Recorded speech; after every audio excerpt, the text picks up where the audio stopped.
So, what are the best ways to engage with people with lived experience? There's a whole host of ways. Just like every spinal cord injury is different, every individual with a spinal cord injury is different.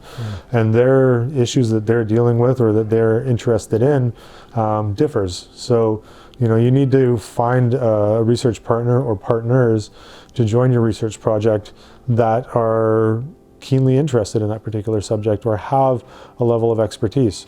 Myself, I live with a lot of muscle spasticity, so if somebody wants to talk about spasticity, I'm quite well informed to be a part of that. Neuropathic pain doesn't really affect me.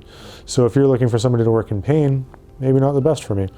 Likewise, you're paraplegic, so if somebody's looking at something around upper extremity function, maybe not the best for you. But if somebody's looking to design a new basketball chair, pretty sure you'd have a bit of expertise in that. Or having sporting injuries that are now limiting my movement and enjoyment, particularly in cold weather. Absolutely. And there's no real right or wrong way to engage. People are different and the needs of the research project differ throughout the process. So at some point you may want to engage in a very robust way and co-design the research question and define what that question is going to be. But maybe when it comes to collecting the data, maybe that's not an area you're terribly interested in being a part of. So you can just maybe scale it back a bit and keep them informed of these activities being ongoing. There's a few resources that you can take a look at, and I'm sure on the SRI website we'll share them there, where you can use these tools to help decide what the best engagement techniques will be for your particular project. So extending on from that, what are some of the tools that people with lived experience or the clinicians or researchers can use? Well, one particular little tool we've created, which I happen to have handy right here, Fantastic. is a little postcard that we created for the ISCOS conference last year. And it talks about engaging people throughout the entire research cycle, from defining the question to seeking funding, to developing the research methods and conducting the research and analyzing, interpreting the data through to dissemination. And on the back there's a list of do's and don'ts, as well as some links to some various resources that you can use. So that'll be a handy tool that I think we could probably put up on the SRI website as well.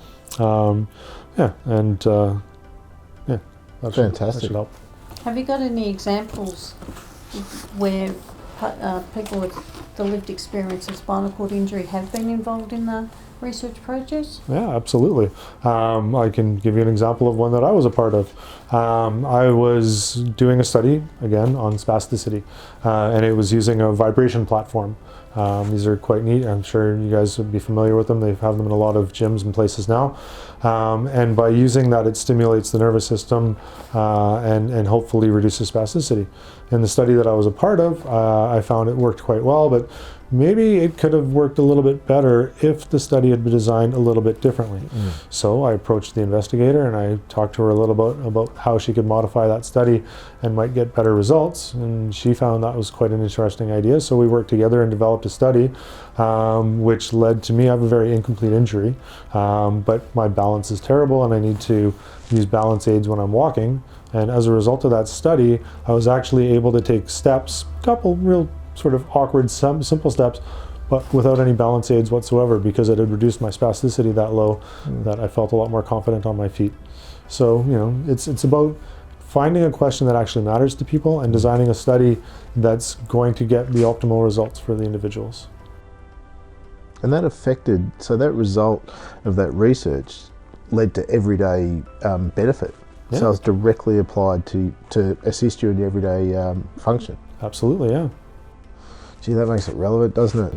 Yeah, it was nice to be able to take a couple of steps unaided, but the reduction in spasticity and the way that improved my quality of life and improved my energy was a huge benefit. Yeah, that's fantastic.